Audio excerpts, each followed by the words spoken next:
touching on the top NBA prop bets on Underdog today. So first things first, I do just want to do a quick preview of kind of why I'm doing this format. A lot of you guys have probably seen my Prize Picks content. Prize Picks is great for 2-leg bets, pretty much. Okay, once you start to get 3-leg bets, it makes more sense to do Underdog. Now, I always kind of tell people that I personally like to stick to one platform. That way I can kind of manage my bankroll better. You know, you don't have just a bunch of stuff going on elsewhere. It's easier to manage. But Underdog has their price payout structure in a way in which makes it extremely appealing. Okay, so when you do the 3-leg bets on Prize Picks, you would have to cash 20% of the time to basically break even. On Underdog, it's about 16.6%. So we can already see there's a slight edge there. And the way I'm going to go about attacking this on Underdog is going to be looking at games in which we could potentially stack. Okay, so I'm going to go through the 4 games that we have tonight and show you guys my favorite stacks on those games, trying to predict how the game flow is going to work. So we just got odds for the Milwaukee Bucks, and I will say the first one I want to start off with is going to be Jrue Holiday over 7.5 assists. We can see he's been able to do that the last 3 games, and he's been able to do that now in 4 out of his past 5 games. So it's far from a lock and load, but given the fact that Vegas thinks the Bucks are going to win this by 4.5 points, I kind of do want to chase maybe a little bit more of the Bucks, but right now we only have Jrue Holiday,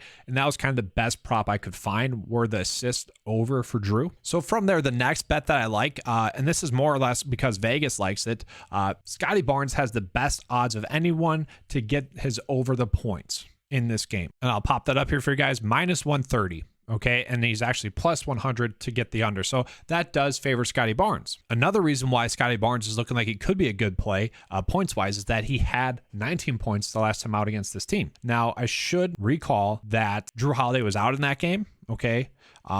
You know, it does shift the dynamic of the game a little bit with Jrue Holiday off the court, but he did get over in the previous game. So we got 2 pieces of this game, and now it gets difficult because part of me wants to go with Fred VanVleet, who absolutely went off against the Bucks in the previous game, but that was without Jrue Holiday. Okay, so that's the tough part there. And Giannis also went off in this game, but that was without Jrue. So that's the very difficult part of this game. And I've kind of just been defaulting to Fred VanVleet getting his over rebounds just because it doesn't take that much to get there. It's pretty much it. And he's gone 5, 6, and 5 the last few games.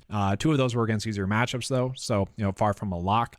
But this is a way in which kind of makes sense. It's a game that's supposed to stay close. So you're getting, you know, some players that should be able to get their over. And once again, sticking to the 3-leg bets on Underdog because that is where we get the best edge payout wise. Okay, so now we get into the Brooklyn versus the Spurs. This is a game that is a high over and under, and it is projected to maybe be on the borderline of being a blowout, but at the same time, it is expected to stay close. So that does mean we can attack it. So I think 2 bets that correlate if this game stays close would be Nick Claxton over 13.5 points. Okay, look at what he does with KD off the court. He does average over 15 real life points per 36 with KD off the court. The problem is that he's not going to get the minutes. 36 minutes is probably going to be closer to 30 to 33, but the matchup is good going against the Spurs. And we just saw what he was able to do against OKC, which was a much, you know, similar matchup.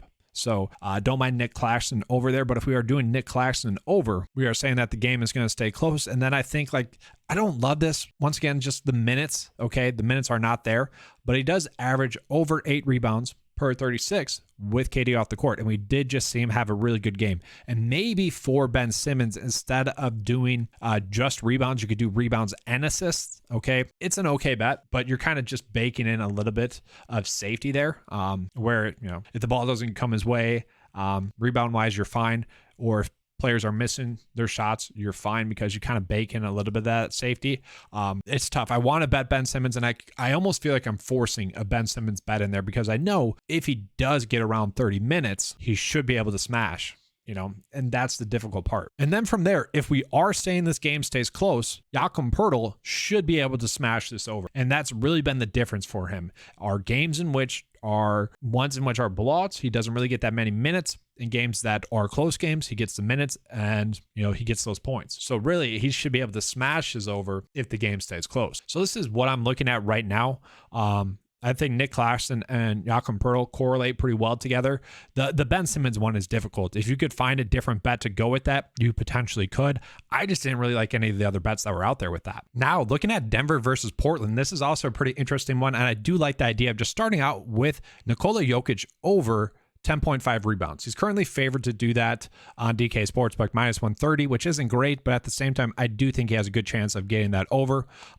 He does average over that on the season already. And if you look at what he did against Portland the last time out, had 11 rebounds. And so, yes, he went off against Portland the last time out, and it was a game that stayed close enough for long enough for Jokic to get the full allotment of minutes to get his final rotation. So you could attack it in a different way if you chose to do so. Like if you wanted to do points, rebounds, and like, I don't think it really matters which one you're doing with Jokic, okay? I mean, obviously it does, and the rebounds were the one that gave us the biggest edge, but in theory, if this game does stay close, it shouldn't matter. So it's really up for you to decide. I don't mind the points, rebounds, and assists because you are baking in a little bit of a floor there. Now, at the start of the day, Jamal Murray over 18.5 points was a pretty easy one.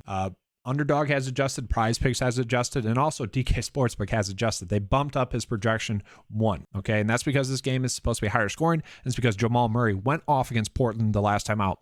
But because of that, I don't really think we are getting a good bet with Jamal Murray anymore. The value is just not really there as much. Now, one bet that I do really like, and if it stays close, I think this would work out, is Jusuf Nurkic going over points, rebounds, and assists. Okay, we can see he is someone that really can go off in games and in games that he doesn't need to get a lot of minutes. And we can see, like, really, if the game stays close, and they are saying it's going to stay close enough and it's going to be a higher scoring game, but if the game stays close, then we should see Nurkic getting closer to 30 minutes. And if that happens, he should be able to go out and have a good game. Now, last time out against Denver, it was a game in which he didn't get 30 minutes. He was still able to get 11 points, 7 rebounds, and 3 assists. So 21 total, just a little bit off what we would need him to do to get the over there. So if it does stay close, which is really what we're betting on here, then these two should hit, okay?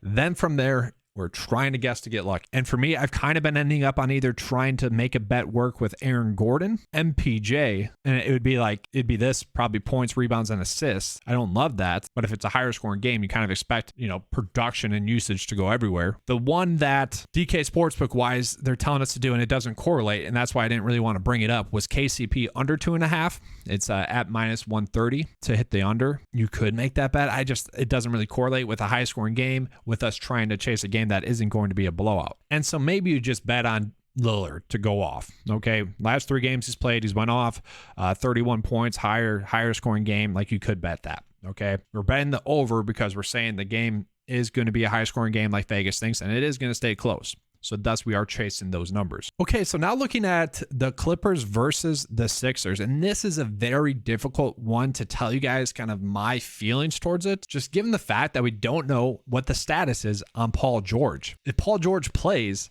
it would make sense to bet the unders on a lot of the Clippers players. And so that's really the risky part of this. It's like you could just, all right, Kawhi or Paul George is going to play. I want to bet unders for the other Clippers players, maybe 2 unders for Marcus Morris and also Kawhi Leonard. You could still chase the Sixers, however which way you would like to. Whether that be Joel Embiid going over, he did go off against the Clippers in the first matchup. That's probably what I would do, is bet some sort of over. At the start of the day, the over 31 points was kind of just sitting there teasing us. No longer there. So maybe just higher points, rebounds, and assists. So really with this, you'd be betting on Paul George playing. Okay, that's the biggest bet. Now, if he doesn't play, you could just easily flip it. Maybe Kawhi, Kawhi higher points. And then you would probably not do Marcus Morris. And then honestly, there it just gets very difficult. That last game is just a game in which we don't have enough information to really give a solid bet. But that's all I have for you guys for this video. If you guys enjoyed the underdog coverage, the way I had it set up as well specifically, let me know in the comment section below. I'm just trying to give you guys the best information possible in the easiest way to absorb the information that also benefits you guys. Like, I don't want to just be throwing out content that is like being thrown out for content. I want it to be actionable stuff that you guys can go ahead and use. Okay, so if you enjoyed it, please let me know, especially for this first video. All right, thanks for watching. That's all I have for you. Let's have a good slate, and as always, let's keep cashing.